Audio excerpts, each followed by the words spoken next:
सद्गुरु रविदास जी महाराज का, लेकिन जयकारा वो हो कि आपकी नींद उड़द हो जाए।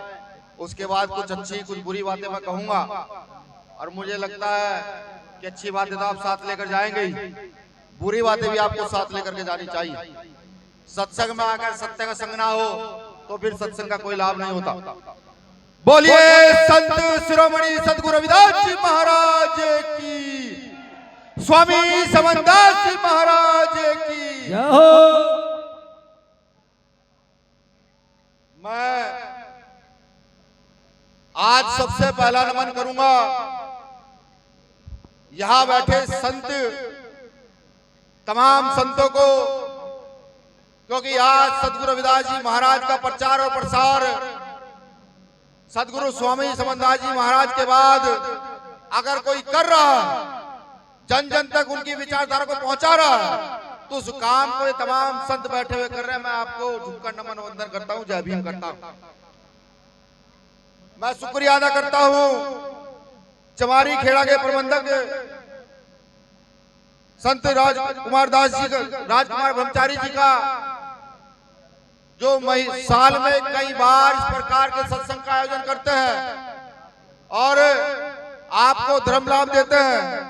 मेरा विशेष नमन वंदन है सुकुरताल गद्दी के प्रबंधक संत गोवर्धन दास जी महाराज को, जिन्होंने हम सबको एक माला में पिरो कर रखा हुआ, जिससे कि हम स्वामी समनदास जी महाराज की विचारधारा को आगे बढ़ा सके, सद्गुरु रविदास जी महाराज जी की विचारधारा को आगे बढ़ा सके। बाबा साहब की एक लाइन से अपनी बात स्टार्ट करूंगा। बाबा साहब ने लिखा है कि अगर किसी समाज की तरक्की जाननी हो तो समाज की महिलाओं की तरक्की जान लो, तो आपको पता लग जाएगा कि समाज की तरक्की कितनी हो रही है। अब मेरा विशेष नमन है स्वामी समनदास जी महाराज को, क्योंकि आज इस सत्संग के अंदर पुरुषों से लगभग 4 गुना महिला ज्यादा यहाँ पर बैठी हुई है, और मैं दावे से कह सकता हूँ कि अब जाकर के महिलाओं के जरिए हमारी आने वाली नस्लें गुरु रविदास जी के अनुयायी बड़े पैमाने पर बनने जा रही है। मैं आपको भी झुककर नमन वंदन करता हूँ। मैं अपनी बात शुरू करूं उससे पहले बहुजन समाज में जन्मे सभी संतों, गुरुओं, महापुरुषों को नमन करता हूं। यहाँ तमाम राजनीतिक दलों और सामाजिक संगठनों के लोग आए हैं, मैं उनको भी जय भीम जय भारत पेश करता हूं। गुरु रविदास जी ने कहा कि क्यों जाऊं मैं मथुरा काशी, क्यों करूं मैं वृंदावन वास। सब लोग गौर से सुने, खास तौर से वो लोग जरूर सुने जो अपने आत्मज्ञान को इधर उधर भटकते हुए ढूंढते रहते हैं। सद्गुरु रविदास जी कहते हैं कि क्यों जाऊं मैं मथुरा काशी, क्यों करूं मैं वृंदावन वास, ईश्वर मेरे मुझ में है, मैं क्यों करूं इधर उधर तलाश। वो साफ साफ एक संदेश आपको दे रहे हैं, साफ साफ कह रहे हैं कि आप सच बोलो, हर गरीब शोषित वंचित के साथ खड़े हो जाओ, मदद करो, लोगों की मदद करना सीख लो, कहीं आपको जाके ईश्वर को ढूंढने की जरूरत नहीं, वो आप ही के अंदर वास करते हैं। ये सद्गुरु रविदास जी महाराज कह रहे हैं 600 साढ़े 600 साल का। हाँ, हालांकि हमने उनकी बातों को आत्मसात नहीं किया, हमने उनकी बातों को ध्यान नहीं दिया और हम दर बदर भटके। मैं फिर समनदास जी महाराज जी का शुक्रिया अदा करूंगा कि इन महिलाओं के उत्थान का काम जो डॉक्टर बाबा साहब अम्बेडकर के बाद किसी ने किया, तो गुरु समनदास जी महाराज ने किया। आपके घर से नशा छुड़ाया, आपके घर से मांस मदिरा छुड़ाई, आपके गलत काम छुड़ाए, आपके अंदर से आडंबर निकाले। तो आपका फर्ज है सुबह सबसे पहले उठने से पहले गुरु समनदास जी के साथ साथ बाबा साहब अम्बेडकर के नाम के 2 फूल अपने घर के आंगन के किसी कोने में जरूर रखा करो, जो आपको याद रहे कि आपके जीवन के सुधार का काम कौन करके गया। सद्गुरु रविदास जी महाराज ने राज की कल्पना की कि कैसा राज होना चाहिए। कल्पना की कि ऐसा राज हो जहां सब समान हो, सब बराबर हो। लेकिन हम लोगों ने किया क्या? हम लोगों ने सोचा शायद गुरु रविदास जी हमारे पड़ोसी को ये बात कह के गए हैं। पड़ोसी कौन से? चाइना के लोग, अमेरिका के लोग, फ्रांस के लोग, उन लोगों को बात कह कर गए हैं। यह हमने सोचा जिन्होंने दिल्ली का गुरु घर गिराया, सद्गुरु रविदास जी उनको आदेश देकर जा रहे हैं। लेकिन ऐसा नहीं है। किसको आदेश देकर गए गुरु महाराज? किया जाए ऐसा राज स्थापित करना उस कौम के लोगों को जिस कौम के लिए सदगुरु रविदास जी महाराज ने ताउम्र अपना आंदोलन चलाया, समता समानता की लड़ाई लड़ी। अब आप आत्मसात कीजिए, सोचिएगा, ये जो हमारा सत्संग है, हमारा शक्ति केंद्र है, यहाँ से हम गुरु रविदास जी महाराज का सपना पूरा करने का कितना काम कर रहे हैं और किस तरीके से कर रहे हैं, ये सोचना आपका काम है। भीम आर्मी ने तो एक काम किया, भीम आर्मी ने सदगुरु महाराज के अनुयायी को पूरी ताकत से खड़ा करके लोकसभा में भेजने का काम किया। और जब से वो आपका बच्चा, आपका बेटा लोकसभा में गया है, लोकसभा कांपती है सदगुरु रविदास जी के नाम से। ऐसी कोई स्पीच नहीं होती जहां सदगुरु रविदास जी का नाम ना आता। मुझे आया नहीं आना था, यहाँ के मुख्य अतिथि भाई चंद्रशेखर आजाद थे, लेकिन दिल्ली में उनका काम था, उनकी रीढ़ की हड्डी में दर्द था। वो 10 बजे उनका मुझे फोन आ गया, भैया मैं आ रहा हूँ सत्संग में। मैंने कहा भाई आप आओगे 4 घंटे वहां से यहाँ लगेंगे, कल सुबह आपकी तारीख है, कल फिर आप दिल्ली जाओगे, 10 बजे चलोगे, 2 बजे आओगे, 2 बजे चलोगे तब 6 बजे पहुंचोगे। हमने कहा भैया हाथ जुड़वा लो, मैं गुरुजी से संगत से जाकर माफी मांगूंगा कि भाई साहब के आने का समय नहीं लगा, मैं उनका संदेश लेकर आपके बीच में आया।